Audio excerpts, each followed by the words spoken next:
Bonjour à tous ou bonsoir, vous savez c'est toujours dur quand une auteure dont on admire le travail décède et c'est ce qui est malheureusement arrivé au moment où j'ai commencé à écrire une vidéo à ce sujet.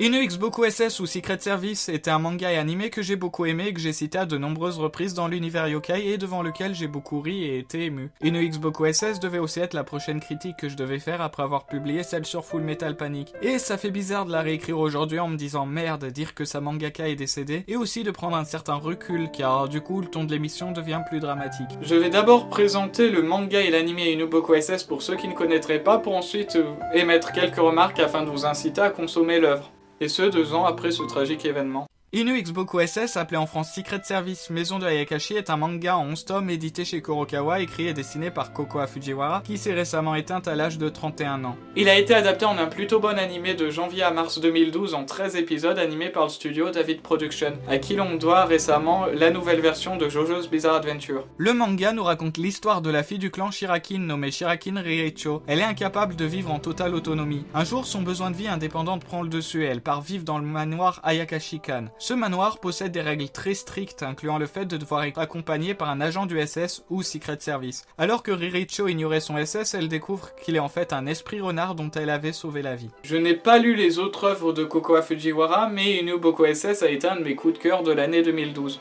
Pourtant il a ses défauts mais j'ai apprécié l'ambiance. Déjà l'opening est dingue. Bien que j'aime pas spécialement la version longue, la partie du morceau qu'ils ont retenu pour le format TV est très bonne et fait partie de mes openings préférés. Certains plans de cet opening sont très beaux et les transitions travaillées. Les personnages aussi. Le chara-design est plutôt habituel mais chaque personnage est intéressant. Chaque personnage a sa personnalité, laissant souvent des passages humoristiques efficaces avec beaucoup de références mythologiques, comme le kitsune et le tanuki qui se détestent. L'histoire est correcte, on a droit par moments à des scènes de romance très sympathiques. Certains vont peut-être trouver cette vidéo peu détaillée ou courte, mais je n'ai pas envie pour cette vidéo de dresser une liste de quelques défauts qu'a l'œuvre, mais plutôt de présenter ses qualités afin de vous inciter à essayer.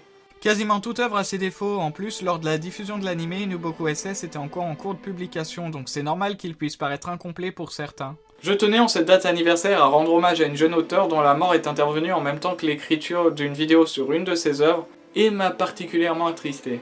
Kokoa Fujiwara a commencé tôt sa carrière et n'a pas cessé de produire différents mangas. Son dernier, hélas, restera inachevé. N'hésitez pas à lire ou visionner Inu Boku SS si vous aimez les comédies sympathiques basées sur la mythologie avec une touche de romance. Bien que populaire à la sortie, j'espère que la mémoire des œuvres de Kokoa Fujiwara comme de tous les auteurs perdurera à travers le temps. C'est aussi le but de cette vidéo. D'habitude, je termine mes vidéos en m'adressant à vous par je vous aime et vous dis à la prochaine. Exceptionnellement, je vais terminer cette vidéo en m'adressant à Kokoa Fujiwara, mais aussi à Daisuke Sato qui nous a quitté le 22 mars et dont le décès a été annoncé récemment, et à tous ces auteurs que l'on a perdus et qui nous ont laissé une trace de leur imaginaire dans leurs œuvres. Merci pour ce que vous nous avez apporté, pour pendant au moins l'instant où l'on a consommé l'œuvre nous avoir fait rêver.